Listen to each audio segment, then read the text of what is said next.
আসসালামু আলাইকুম। কেমন আছেন আপনারা সবাই? আর একটা সপ্তাহ আছে রোজার।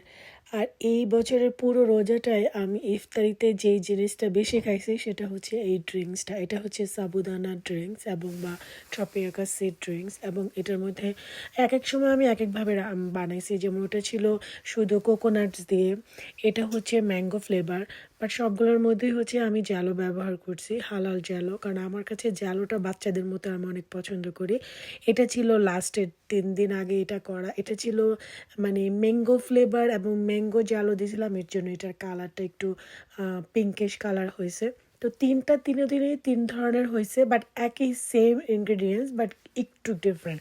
তো আমি যেটা দেখাচ্ছি সেটা ছিল লাস্টেরটা। আমি এখানে জ্যালো প্যাকেটের মধ্যে অ্যাকচুয়ালি লেখা থাকে যে কীভাবে জ্যালো করতে হয়। অনেকেরই জ্যালো হয় মানে বসতে চায় না, জমতে চায় না।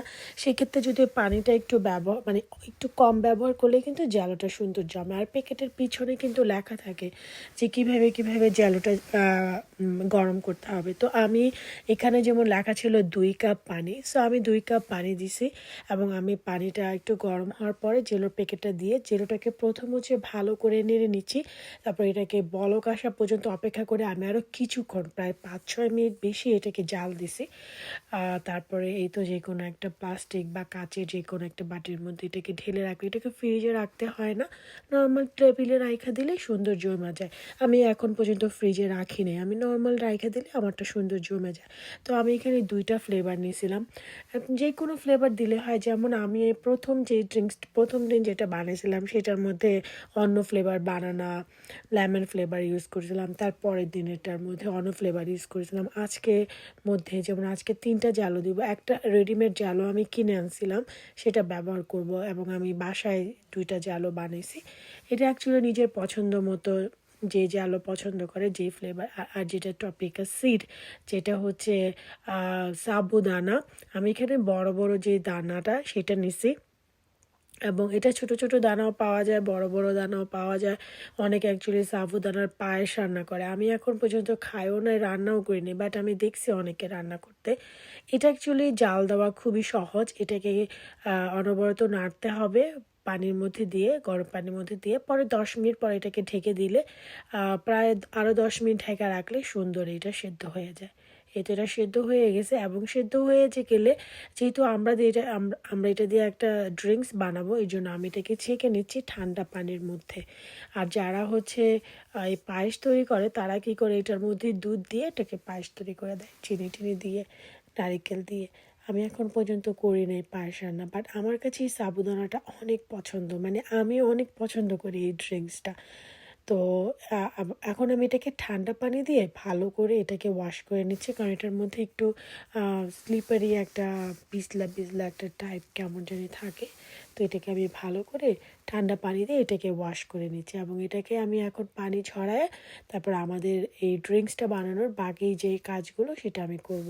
তো আমি একটা বাটিতে হচ্ছে কনডেন্স মিল্ক দিয়ে দিচ্ছি, পুরো একটা ক্যান সেটা পুরো একটা ক্যানে আমি ব্যবহার করতেছি এখানে। তারপরে এখানে আমি জাল দিয়ে রাখা দুধ ব্যবহার করব। দুধটাকে আমি একটু জাল দিয়ে ঘন করে নিয়েছিলাম। এটা জাল না দিলেও হয়, ফ্রিজ থেকে ডাইরেক্ট দুধ বের করলেও হয়, কারণ আমাদের এখানে দুধ তো এমনি এগুলো তো জাল দেওয়াই থাকে।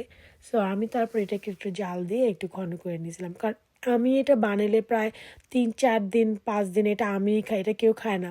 এবং আমার কাছে এটা অনেক পছন্দ লাগে। ইফতারিতে যাই খাই না কেন, এইটা খাইলে আমার একটা দিলটা ঠান্ডা হয়ে যায় এবং আমি এটাকে একটু একটু করে খাই প্রায় ৪-৫ দিন। একবার বানালে ৪-৫ দিন খাই, তারপর আবার বানাই। পুরো রোজাতেই আমার এটা ছিল। তো আমি আমাদের যে সাবুদানাটা যেটা রান্না করেছি সেটা আমি দিয়ে দিছি এবং এটা আমাদের এখানে কানাডাতে যে কোনো বাংলাদেশের স্টোরে পাওয়া যায়, সুপার স্টোরে এটা পাওয়া যায়, সব জায়গায় এটা পাওয়া যায়। এখন এশিয়ান যে ইন্টারন্যাশনাল আইলটা সেটাতে পাওয়া যায়, ওয়ালমার্টও পাওয়া যায়, সবখানে এটা পাওয়া যায়।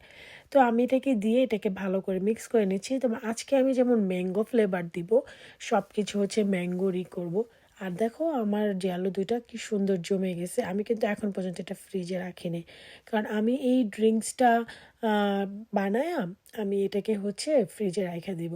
মানে দুপুরবেলা বানাইলে ইফতারের সময়টা খাইলে সুন্দর এটা ঠান্ডা হয়। দেখো আমাদের জ্যালোটা প্রায় 45 মিনিটস লাগছে এটা জ্বলতে, মানে জমতে। কত সুন্দর জমে গেছে দেখছো। এটা দেখতে এত কিউট লাগে, আর আমার জ্যালো বাচ্চাদের মতো এত পছন্দ, অনেক পছন্দ। বাচ্চারা কিন্তু জ্যালোরা অনেক পছন্দ করে, কিন্তু আমাদের বাসার বাচ্চারা কেউ জ্যালো খায় না।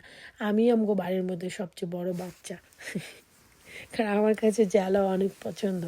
তো আমি এখানে ডেইরি যে ক্রিমটা, এটা এটা ব্যবহার করব। এটা যদি না পাও তাহলে নর্মাল ক্যানের যে ক্রিমটা আছে না, সেটা ব্যবহার করতে পারো। এবং এই ক্রিমটা দেওয়ার কারণে এই ড্রিঙ্কসটা অন্য লেভেলের একটা মজা হয়, খুবই মজা লাগে।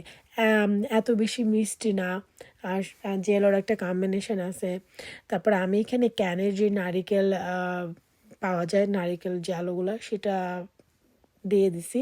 তারপর আমি এখানে ম্যাঙ্গো পিউরে দিছি। এখানে আজকে যে ম্যাঙ্গো পিউরেটা ব্যবহার করছি, এটা না এত স্ট্রং ফ্লেভার না। যদি তোমাদের যদি অ্যাভেলেবেল পাকা ম্যাঙ্গো থাকে, সেটাকে ব্ল্যান্ড করে যদি পিওর দাও, সেক্ষেত্রে আরও বেশি সুন্দর কালার হয়। আমি এর আগে যেমন এরকম পিওর ম্যাঙ্গো করে বানাইছিলাম, সেটা দেখছো খুবই সুন্দর কালার হয় সেটা। তো এখানে আমি কিছু ম্যাঙ্গো জ্যালো ছিল, সেটা আমি কেটে নিয়েছি, সেটা দিয়ে দিয়েছি। এটা কিনা ম্যাঙ্গো জ্যালো ছিল। তারপরে এই তো আমাদের ড্রিঙ্কসটা রেডি। এখন আমি এটাকে ফ্রিজে 4-5 ঘন্টার জন্য রেখে দেবো। এটা কি যত বেশি পুরনো হয়, 1-2 দিন পরে এটা খেতে আরও বেশি মজা লাগে।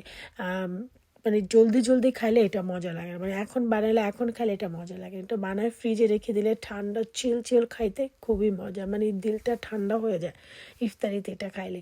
তো দেখো, খুবই মজার একটা ড্রিঙ্কস রেডি। তোমরা ভালো থাইকো, আর তোমাদের সবার জন্য অনেক দোয়া রইলো, সবার জন্য ঈদের অগ্রিম অনেক শুভেচ্ছা। আর হয়তো বা ঈদের আগে আমি আরও 2-1টা রেসিপি পোস্ট করব, যদি ইনশাল্লাহ আমি সুস্থ থাকি, ভালো থাকি, মন মেজাজ ভালো থাকে, সময় পাই। আর এই তো, তোমাদের জন্য শুভকামনা রইলো। তোমাদের মোনাজাতে আমাকে স্মরণ করো, দোয়া করো আমার জন্য। আজকের মতো এখানে, আল্লাহ হাফিজ, ভালো থাকবা।